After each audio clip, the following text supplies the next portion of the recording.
Hi, it's Mr. Anderson, and we're going to be doing some more word work. Okay? The more we practice, the better we get.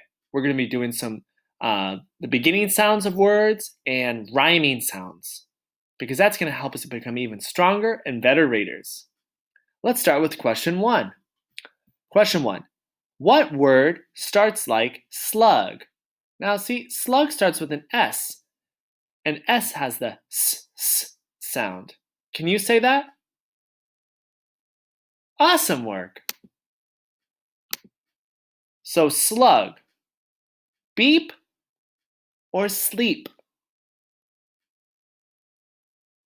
Yeah, sleep has the S that in it. The S, remember, goes sleep, and slug work. Sleep. Good. Question two: what word starts like bug? And bug has a B, and B's make the b sound. So is it ugh? Is it peep or beep? Yeah, it's beep. Beep. Good work, because both have a B and both go b.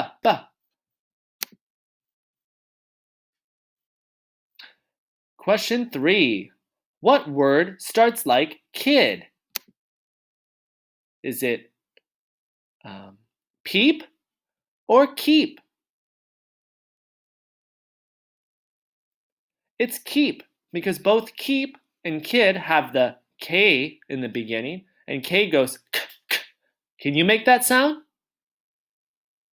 Awesome. So let's try it. Keep. That worked. Awesome work. All right, last one. Question four. What word starts like puppy? And puppy has the P in the beginning, and P makes the P sound. P, P. Can you try? Yeah, you did it. Peep. P, P, peep. Peep starts with the P and has the P, P sound like puppy. Peep. Awesome work working on some more beginning sound of words. I really appreciate it, and I hope you have a good rest of your day, and I'll see you later.